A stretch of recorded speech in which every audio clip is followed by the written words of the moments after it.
Welcome into Duval Daily, presented by GenJag.com. I'm Jordan Lugo. Thank you so much for tuning in here on Tuesday, February 4th. Last night was a busy night learning about all those GM candidates. We also found out this morning via Tony Baselli on The Drill that Ethan Waugh, the assistant GM, will also be interviewing. If you want to see the talk about the GM candidates, you can go back and check that out. We did a lot of content yesterday. I think we had 4 videos. So it was a very busy day, but the work does not stop. Obviously, there is an incredibly huge story going on in the NFL right now. A couple of them, really. Myles Garrett has requested a trade from the Cleveland Browns. You also have Cooper Kupp seeking a trade. The Rams kind of have placed that upon him, to look for a trade.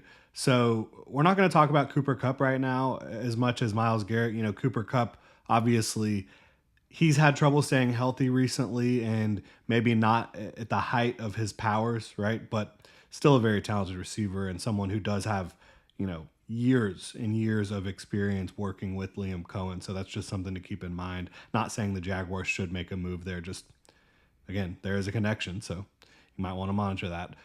Should the Jaguars attempt to trade for defensive end Myles Garrett? So there's a few things to look at here, right? Like, I know some folks talk about, well, he's past his prime. He's up there. And Myles Garrett is not past his prime. He is in his prime. He just turned 29 years old. And you might say that's a little older than you'd like. Okay.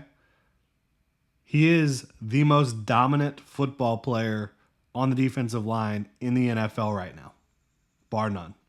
Great run defender, unbelievable pass rusher, insane athlete. 6'4", 272 pounds. At 272 pounds, ran a 4.6. He is incredibly strong. He is the built-in a lab. He is the alien. He is the one-of-one player that exists at defensive end right now, bar none. Now, there are a few factors when you talk about this thing, right? Will the Browns even listen to calls? Like, how difficult are they going to make this thing? Are they going to have this drag out? I wouldn't be surprised by anything with the Cleveland Browns organization with what they've done.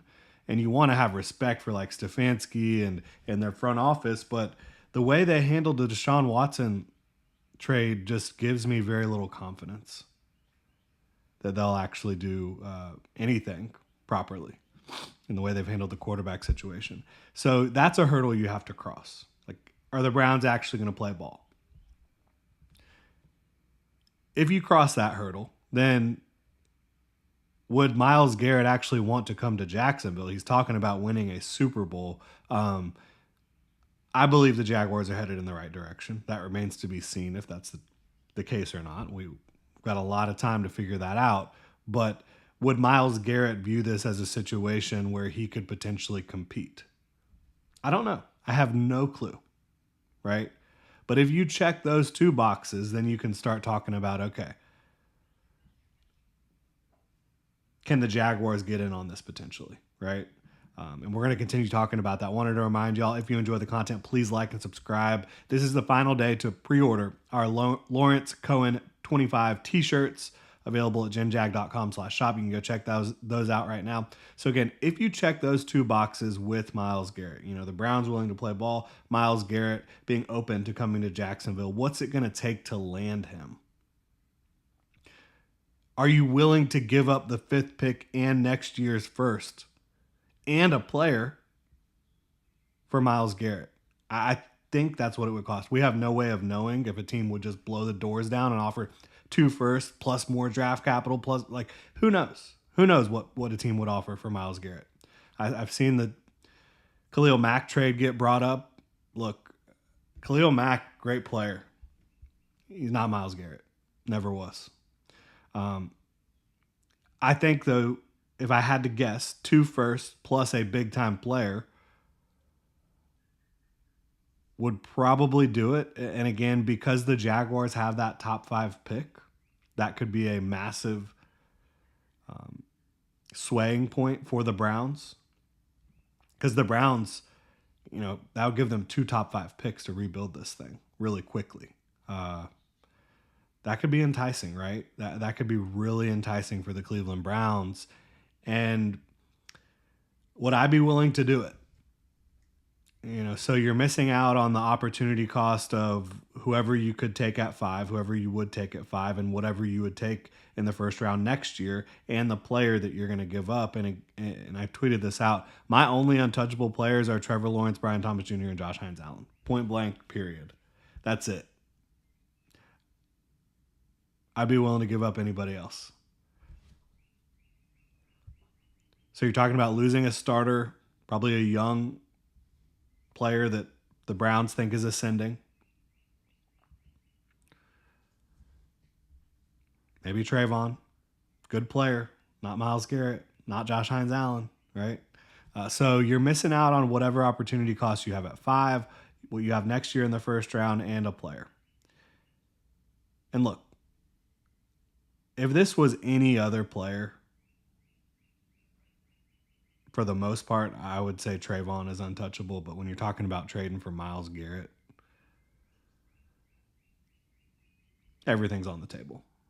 Outside of, again, the guys who I feel like are the foundational pieces in Jacksonville, which, again, are Trevor Lawrence, Brian Thomas Jr., and Josh Hines Allen. You still have, if you executed this trade, you still have 18 picks in the next 2 draft classes. You still have a second in this year's class, 2/3, 2/4, and a bunch of day 3 capital. If your front office is worth their salt, they should hit on at least 7 to 8 of those guys over the next couple years, and you're still in business. You certainly have the cap flexibility to make it happen for sure. You currently have about $32 million in cap space, according to overthecap.com. You have the flexibility to get to $60 million with relative ease. Like, let's say you do that. It means you're moving on from Kirk, Ingram, Darby, Josh Reynolds, Devin Duvernay, and Luke Fortner. I mean, that's not like earth-shattering in terms of the future of the Jaguars.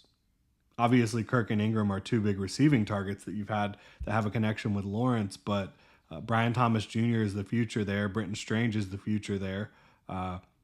And you'll have the ability to add to that group.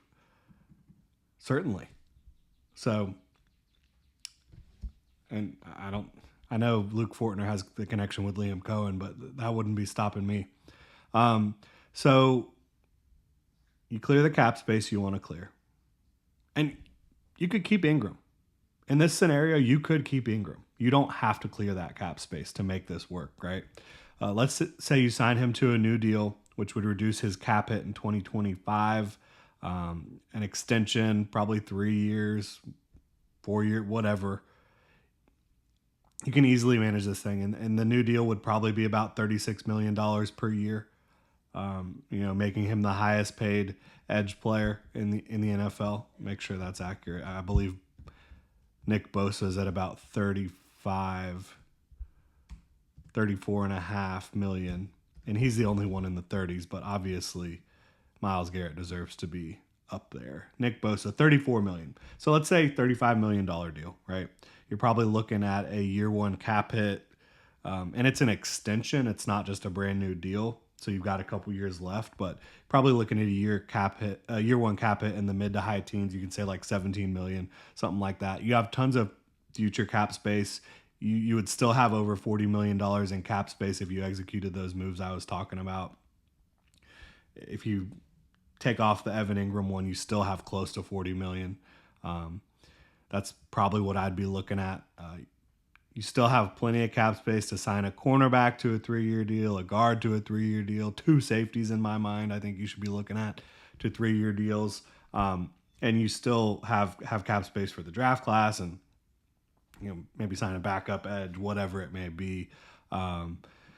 So you're talking about Myles Garrett, Josh Hines Allen on the same defensive line, Eric Armstead playing 3 tech again, Mason Smith in the middle, plus Devon Hamilton, plus what I'd be looking at a day 2 pick here in this loaded defensive line class. You'd be absolutely cooking with that defensive line. You would. I mean, that could be the best defensive line in football. Again, with the addition of a day 2 pick and an extremely deep defensive line class. and we added that guard that we're talking about, whether it's a Trey Smith or a Tevin Jenkins that you feel really fired up about, their ability to run block, and now you've got two good run blocking guards and Ezra Cleveland and Trey Smith or Tevin Jenkins, either one. They're very good in the run game. Round 2, hey, look, Liam Cohen, Tony Baselli, they know the value of the offensive line. We're drafting Gray Zabel as our center. Round 3, you're looking at Darius Alexander, Alfred Collins, someone of that ilk for the interior of the defensive line, again, to continue to beef that thing up. We are valuing the lines of scrimmage more than anything else here moving forward. And round 3, I do think you go probably get, like, if you lose a Christian Kirk in this scenario, probably go get yourself a star slot receiver. Tez Johnson would be at the top of my list. Jalen Knoll out of Iowa State would be at the top of my list, but Tez Johnson, certainly, if he's there, that would be the pick for me. Round 4, you're looking at like a cornerback like Kobe Bryant or Jacob Parrish, Quincy Riley, someone in that mold. You could also be looking at a tight end in round 4. Deep tight end class. If you move on from Ingram, you definitely need one. Even without moving on from Ingram, Luke Farrell is going to be a free agent, so you could replace him, or you could definitely sign him back for very cheap. And he's kind of a balanced Y tight end. So I think you would be in an amazing shape there when you look at the roster. You have a dominant DL, big improvements on the offensive line interior, an uncoverable slot receiver in Tez Johnson, which he absolutely would be, especially with Liam Cohen dialing it up. Linebacker core is still intact, rebuilt secondary. I think we didn't even talk about the end of the draft here, but you can certainly draft competition for the running back position. But with Tank, Travis, and a day 3 back, which this is an incredibly loaded running back class as well, you're sitting there feeling pretty good about the versatility and the talent you have in the backfield. What else do you want? Like, this is a very long way of saying, yes, I think that the Jacksonville Jaguars should absolutely trade for the best defensive end of a generation if they have the opportunity to do so, which we have no idea. If the Browns are willing to play ball, if Myles Garrett would be willing to come to Jacksonville, those are two big hurdles. But if you could get past those hurdles, you do have the ability to make a incredibly enticing offer with the 5th overall pick plus, and you have the cap flexibility and the draft capital to build out a really competitive roster now and in the long term. So I'd be in on it, yes. Adding a generational talent is really smart. Let me know what y'all think in the comment section below. If you enjoy the content, please like and subscribe. Y'all have a good one.